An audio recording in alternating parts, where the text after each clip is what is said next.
Good morning. കൃപാ സ്കൂളിലേക്ക് സ്വാഗതം.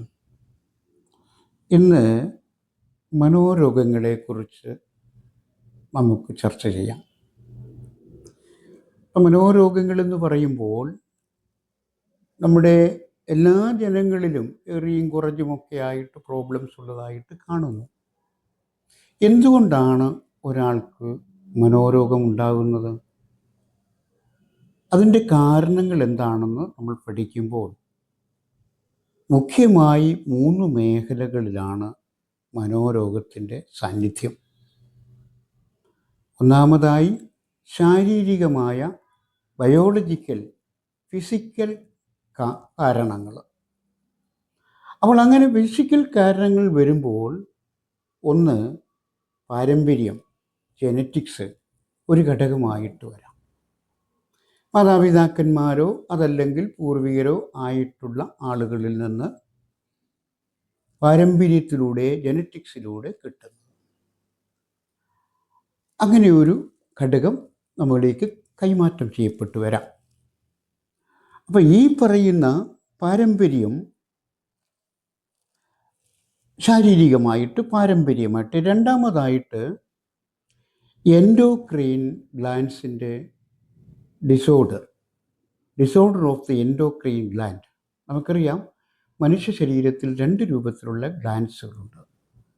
ശരീരത്തിൻ്റെ ഉള്ളിലുള്ള എൻഡോക്രൈൻ ഗ്ലാൻഡും അതേപോലെ തന്നെ എക്സോക്രൈൻ ഗ്ലാൻഡും. ഈ എൻഡോക്രൈൻ ഗ്ലാൻഡിൻ്റെ ഡിസോർഡർ മനോരോഗങ്ങൾക്ക് കാരണമായിട്ട് സംഭവിക്കാം. അപ്പോൾ അങ്ങനെ വരുമ്പോൾ പ്രത്യേകിച്ച് പിറ്റ്യൂട്ടറി, തൈറോയിഡ്, അഡ്നർ ഗ്ലാൻഡ്സ് ഇങ്ങനെയുള്ള ഗ്ലാൻഡുകളുടെ ഡിസോർഡർ മനോരോഗങ്ങൾക്ക് കാരണമായിട്ട് വരാം.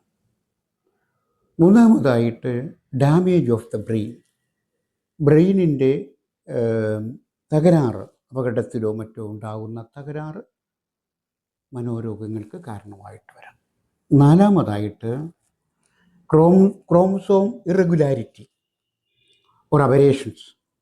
നമുക്കറിയാം, 23 ക്രോമസോംസ് ആണ് നമുക്കുള്ളത്. അതിൽ 23ാമത്തെ ക്രോമസോംസ് ആണ് ആണാണോ പെണ്ണാണോ എന്ന് നിശ്ചയിക്കുന്നത്. പെണ്ണാണെങ്കിൽ എക്സ്, ആണാണെങ്കിൽ XY. എന്നാൽ അപൂർവം ചിലർ, പ്രത്യേകിച്ച് കുറ്റവാളികളിൽ XYY ക്രോമസോംസിൻ്റെ പ്രസൻസ് കണ്ടെത്തിയിട്ടുണ്ട്. അങ്ങനെയുള്ളവരിലും ഈ പറയുന്ന മനോരോഗങ്ങളുടെ സ്വാധീനം കാണുന്നതായിട്ട് ബോധ്യപ്പെട്ടിട്ടുണ്ട്. ഇതാണ് ശാരീരികമായ കാരണങ്ങൾ. രണ്ടാമത് സൈക്കോളജിക്കൽ റീസൺസ്, മാനസികമായ കാരണങ്ങൾ.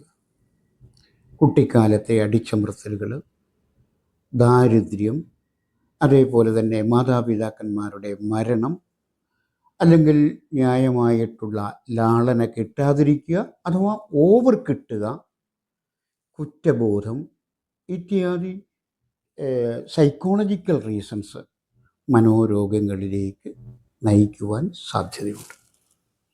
മൂന്നാമതായിട്ട് സോഷ്യോളജിക്കൽ, സാമൂഹികപരമായ കാരണങ്ങളാൽ, അതായത് നമ്മുടെ സമൂഹത്തിൽ നിലനിൽക്കുക have and have not or caste system or discrimination, രാഷ്ട്രീയമായിട്ടും മതപരമായിട്ടും ഒക്കെയുള്ള ആ വിഭജനം, ദാരിദ്ര്യങ്ങളെ, കഷ്ടപ്പാടുകളെ, ഇങ്ങനെയുള്ള അടിച്ചമർത്തലുകളുമൊക്കെ സാമൂഹികമായിട്ടുള്ള സ്വാധീനവും ചെലുത്തുന്നുണ്ട്.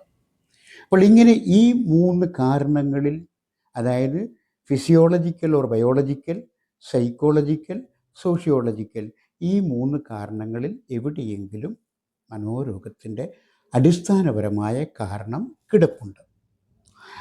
അവിടെ ഒരു കാര്യം ശ്രദ്ധിക്കേണ്ടത്, ഈ മനോരോഗം പെട്ടെന്നൊന്നും കയറി വരുന്നതല്ല.